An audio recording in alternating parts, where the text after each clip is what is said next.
بسم اللہ الرحمن الرحیم۔ حضرت داؤد علیہ السلام کون تھے؟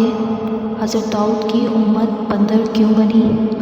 حضرت داؤد علیہ السلام کو اللہ تعالیٰ نے کون سے انعامات عطا فرمائے تھے؟ اللہ تعالیٰ نے حضرت داؤد کو کس طرح سے آزمایا؟ اگر آپ ان سوالات کے جوابات جاننا چاہتے ہیں تو ویڈیو کو اینڈ تک ضرور دیکھیں۔ حضرت داؤد علیہ السلام بنی اسرائیل کے انبیاء میں سے مشہور نبی ہیں۔ آپ نے چونکہ بچپن میں ہی جالوت کو قتل کیا تھا، اس لیے آپ کی بہادری کو دیکھ کر بنی اسرائیل آپ کو بہت پسند کرنے لگے تھے۔ پھر حکومت کی بات تو آپ کے ہاتھ میں آ گئی۔ اللہ تعالیٰ نے آپ پر اور زیادہ انعام یہ فرمایا کہ آپ کو نبوت عطا کر دی، یعنی اللہ تعالیٰ نے آپ کو نبوت بھی دی اور بادشاہت بھی۔ آپ حضرت موسیٰ علیہ السلام کے 500 سال بعد پیدا ہوئے۔ آپ حضرت یعقوب علیہ السلام کی اولاد میں سے تھے۔ اللہ تعالیٰ نے آپ کو بہت سی خصوصیات عطا فرمائیں۔ نبی اکرم صلی اللہ علیہ وآلہ وسلم فرماتے ہیں، نمازوں میں سے سب سے پیاری نماز داؤد علیہ السلام کی نماز تھی، اور روزوں میں سے سب سے پیارے روزے بھی داؤد علیہ السلام کے تھے۔ نمازوں میں آپ کا طریقہ یہ تھا کہ آدھی رات سوتے، پھر تہائی رات اللہ کی عبادت کرتے، اور پھر آخری رات کے کچھ حصے میں آرام فرماتے، ایک دن چھوڑ کر روزہ رکھتے۔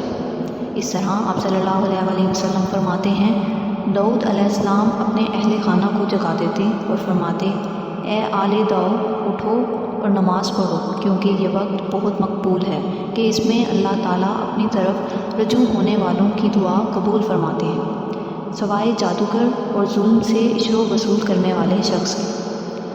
اللہ تعالیٰ نے بھی داؤد علیہ السلام کے بارے میں ارشاد فرمایا، اے داؤد، ہم نے تجھے زمین میں حکمران بنایا ہے، سو تو لوگوں کے درمیان انصاف کے ساتھ فیصلے کیا کر، اور اپنے جی کی خواہش پر نہ چل کہ وہ خواہش تجھے اللہ کے راستے سے بھٹکا دے گی۔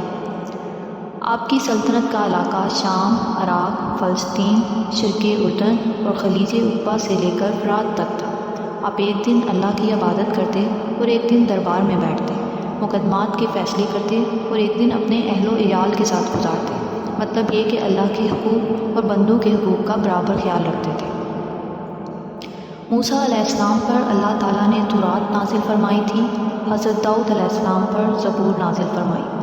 حضرت موسیٰ علیہ السلام کی وفات کے بعد جو نبی آتے رہے وہ تورات کی ہی تعلیم پر عمل کراتے رہے، یہاں تک کہ 500 سال بعد جب حضرت داؤد علیہ السلام پر زبور نازل ہوئی، حضور نبی کریم صلی اللہ علیہ وآلہ وسلم ارشاد فرماتے ہیں، اللہ تعالیٰ نے داؤد علیہ السلام کے لیے زبور کی تلاوت اور اس کے ترانے اتنے ہلکے اور آسان کر دیے تھے کہ آپ اپنی سواری تیار کرنے کا حکم دیتے اور سواری پر زین کس جانے سے پہلے زبور ختم کر لیتے تھے۔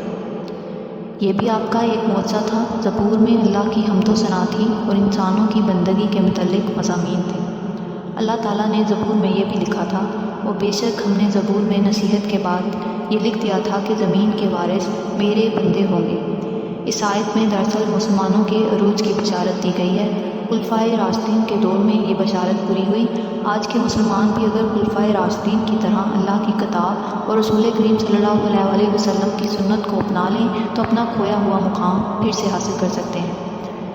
داؤد علیہ السلام کی آواز اس قدر پیاری تھی اور آپ کا زبور پڑھنے کا انداز اس قدر دلکش تھا کہ پہاڑ تک وجد میں آ جاتے تھے، پرندے آپ کے گرد جمع ہو جاتے تھے اور جمع ہو کر اللہ کی تسبیح بیان کرنے لگتے تھے۔ اگرچہ آپ سلطنت کے مالک تھے، اس کے باوجود اپنے ہاتھوں سے لوہے کی زرہیں بنا کر فروخت کرتے تھے اور اپنی گزر بسر کی آمدنی سے کیا کرتے تھے۔ اللہ تعالیٰ نے لوہے کو آپ کے ہاتھ میں موم کی طرح نرم کر دیا تھا۔ آپ لوہے کو جس طرح چاہتے موڑ سکتے تھے، مطلب یہ کہ آپ کو لوہا بھٹی میں گرم نہیں کرنا پڑتا تھا۔ آپ ایسی زرہیں بناتے تھے کہ ان کو پہن کر سپاہی میدان جنگ میں دشمن سے جنگ کرتے تھے۔ آپ کے زمانے میں بحر کلزم کے کنارے مدین اور کوہ طور کے درمیان ایک شہر ایلا تھا۔ اس شہر کے لوگ دریا قریب ہونے کی وجہ سے مچھلی کے شکار کے عادی تھے۔ یہ لوگ یہودی تھے۔ اللہ تعالیٰ نے ان پر ہفتے کے دن مچھلی کا شکار حرام قرار دے دیا تھا۔ ان لوگوں کی نافرمانی کی عادت تھی۔ اب اللہ تعالیٰ کی طرف سے ان پر یہ آزمائش آئی کہ ہفتے کے دن دریا میں مچھلیوں کی اتنی کثرت ہونے لگی کہ دریا کی سطح پر تیرتی نظر آتی، باقی دنوں میں غائب رہتی۔ ان لوگوں سے صبر نہ ہو سکا، اللہ کے صاف حکم کے باوجود ہیلے کرنے لگے، دریا کا پانی کاٹ لائے اور حوض بنا لیے۔ ان حوضوں میں ہفتے کے دن مچھلیاں تیر کر آ جاتی، اس کے بعد واپس جانے کا راستہ بند کر دیتے، اگلے دن ان کو پکڑ لیتے۔ اس طرح وہ یہ ثابت کرنا چاہتے تھے کہ انہوں نے ہفتے کے دن شکار نہیں کھیلا۔ ان میں کچھ لوگ ایسے بھی تھے جنہوں نے ایسا کرنے سے منع کیا، کچھ لوگ ایسے تھے جو ایک آدھ مرتبہ منع کر کے بیٹھ گئے، اور کچھ ایسے تھے جو نہ منع کرتے تھے نہ خود شکار کھیلتے تھے۔